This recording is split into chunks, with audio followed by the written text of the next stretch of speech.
జాతీయ న్యాయ సేవాధికార సంస్థ న్యూఢిల్లీ మరియు ఆంధ్రప్రదేశ్ న్యాయ సేవాధికార సంస్థ అమరావతి ఆదేశాల మేరకు, అలాగే కర్నూలు జిల్లా న్యాయ సేవాధికార సంస్థ చైర్మన్ మరియు జిల్లా ప్రధాన న్యాయమూర్తి శ్రీ జి కబర్ది గారి మార్గదర్శకత్వంలో మరియు జిల్లా న్యాయ సేవాధికార సంస్థ కార్యదర్శి మరియు civil judge senior division Shri B Leela Venkata Seshadri గారి పర్యవేక్షణలో డిసెంబర్ నెల 13వ తేదీన 2వ శనివారం నాడు కర్నూలు మరియు నంద్యాల జిల్లాల్లోని అన్ని కోర్టులలో జాతీయ లోక్ అదాలతులు నిర్వహించబడుతున్నది.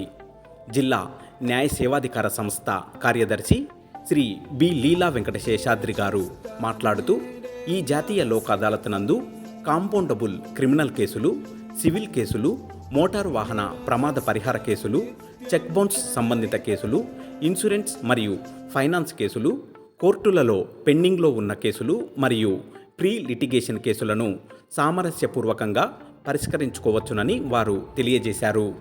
ప్రజలకు తక్షణ న్యాయం అందించడానికి, కోర్టు వ్యయము తగ్గించడానికి, పరస్పర చర్చల ద్వారా వివాదాలను సఖ్యంగా పరిష్కరించడానికి లోక్ అదాలతులు ఒక అద్భుత అవకాశమన్నారు. ముఖ్యంగా జాతీయ లోక్ అదాలత్ నేపథ్యంలో ప్రీ లోక్ అదాలత్ సిట్టింగ్స్ ప్రతిరోజు అన్ని కోర్టులలో నిర్వహించబడుతున్నాయన్నారు. ఇందులో మీ కేసులను ముందుగానే పరిష్కరించుకునేందుకు ఈ అవకాశాన్ని వినియోగించుకోవాలని వారు తెలియజేశారు.